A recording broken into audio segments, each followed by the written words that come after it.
It's meant to be one of the smallest galleries in the world, probably. No idea whether it is. Hiding behind here, and I don't have to talk to anybody. It's wonderful. It's the empty sardine can gallery, and this is how I spend most of my time. I look after the grass. If you'd like to come through, I could show you my handiwork. Please come in.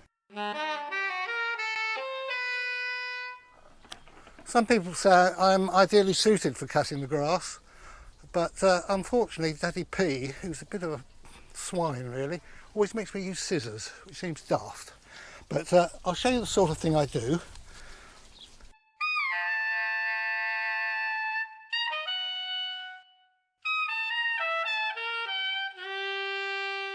Well, I'm Nigel Crockett, by the way, the artist in residence. Can't see a thing in this. The Mad Hatter, he appeared, I don't know, about 6 years ago, I think. And he was then set out with a full display on the table of slightly odd objects. I used to use rubber ducks a lot, and there were a whole series of them demonstrating how little things can do big things. And now I think we finished up with a really fat duck, the same size as the one on the fountain, stuck in the cage, couldn't escape because all the work was being done for him, I guess.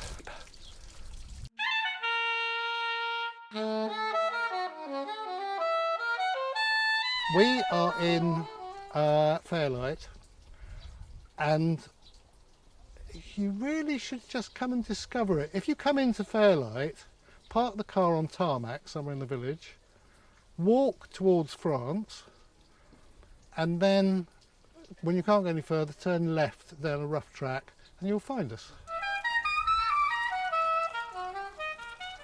Found a dumped bike in Hastings and I said, oh, I'll have that.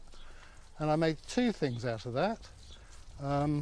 That, which is just trick cyclist, that's almost just a pure pun.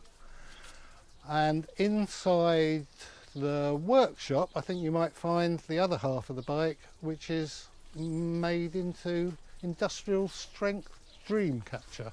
You've got to be a little bit careful with your catching your dreams, because you might start destroying stuff.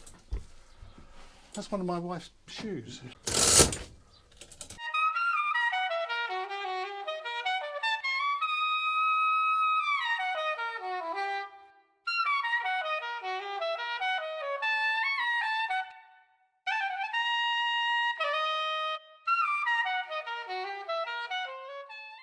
Oh, you'll have seen the Leaning Tower of Pizza, obviously. He gets rolled out on occasions.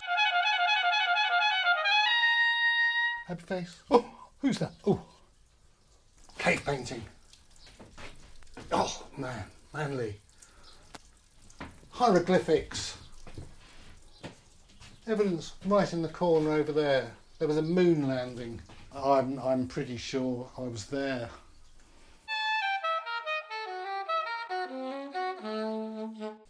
We had a watercolour which we bought at auction, and it had woodworm holes in it, and it had woodworm holes in the frame, and I've always liked that, and I've always liked the concept, so I thought I'd start making some woodworm. So I started making these things, and I had loads of them. Wormholes. Found this photograph, decided to stick it with paper onto a board, and it changed colour, so I had to do another one on cardboard. And then for some reason I was thinking about triptychs, so I made that. I had a couple of worms left. I still hadn't started on the original painting. Had some worms left over and had that feather hanging around, which looked a bit nibbled. So I decided to make that and make a snail and make a slime, because they're very underrated with snails and the paintings they can do. I then decided to go back and do some more worm stuff. So we've got wormholes over there, which I've always been quite interested in, and surprisingly one of those took longer to paint than almost anything I painted, strangely. The other one just came together because I was actually doing some filling, but I liked the marks the filler made, and I was trying to reproduce it in reverse. On the Van Gogh scale of sales of paintings, I'm Van Gogh -1 because I've never sold a painting in my life. Which I'm actually quite proud of. It's sad, isn't it?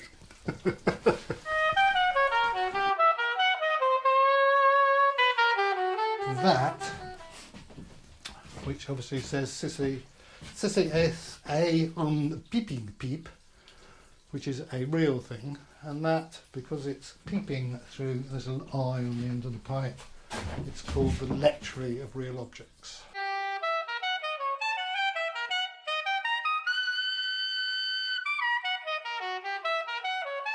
The balloon, I woke up one morning and I said to my wife, I wonder what would happen if you put expanding foam into a balloon. And she said, well, go and have a play with that in the workshop. If you don't come home back down within 2 hours, I'll come and rescue you. A bit 3D, painted 3D, and then a painting. That's the little girl from the film The Red Balloon. Not going to end up with me looking too staid.